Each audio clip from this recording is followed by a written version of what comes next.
ദൈവം തന്റെ ഛായയിൽ സൃഷ്ടിച്ചല്ലോ. സൃഷ്ടിക്കൂ മകുടമായി മർത്യനെ മന്നിടത്തിൽ. താതനെ മറന്നങ്ങു നേർവഴി വിട്ടേനവൻ സ്വന്തമാം താൽപര്യങ്ങൾ നേടി നടന്നങ്ങു പോയി.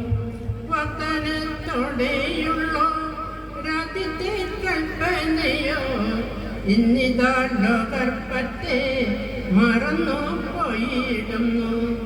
കണ്ണുനീരിറ്റിറ്റങ്ങു വീഴുന്നു തരയിലോ. കണ്ണു നൽകിയ നാഥൻ കാണുന്നുണ്ടിവയൊക്കെ. വൃദ്ധസാധനങ്ങളോ ഏറി വന്നിടുന്നിതാ. ഗത്സമൻ പോലെയായി തുള്ളൊരു ജീവിതവും. കഷ്ടത കുഷ്ഠം പോലെ ഇഷ്ടം പോൽ വന്നിടിലും ജട്ടന ഗുരുവിൻ്റെ വകുകൾ മറക്കല്ലേ. ചിക്കനും നിപ്പയുമേ കോവിഡും വന്നങ്ങു പോയി. പ്രളയം മിന്നിതാ മുന്നിലൂടെ വന്നുപോയി. മനസാന്തരത്തിൻ്റെ ഫലങ്ങൾ ഉളവാക്കാൻ പലതവണ നാഥൻ മുന്നറിയിപ്പങ്ങി. കേരളക്കരയിലും വൻകൃപകളങ്ങി. എന്നിട്ടും എൻ്റെ മക്കൾ വചനം ഗ്രഹിച്ചില്ല.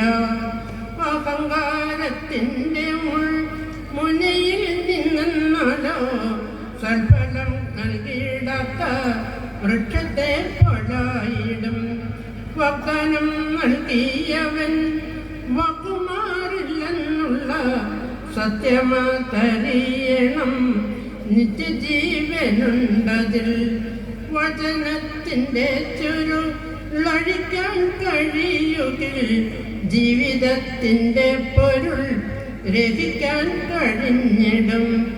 നിയമാവർത്തനത്തിൽ 28 32 നമ്മൾ വായിക്കാൻ മറക്കല്ലേ.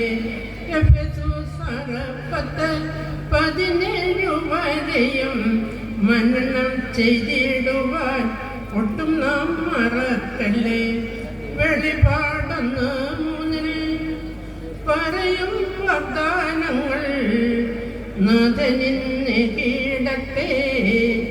തൂമഞ്ഞു പെയ്യും രാവിൽ മണ്ണിലെ മനുഷ്യനെ വിണ്ണോളമുയർത്തുവാൻ മന്നവൻ തന്ന തണി മക്കൾക്ക് വചനങ്ങൾ. Thank you.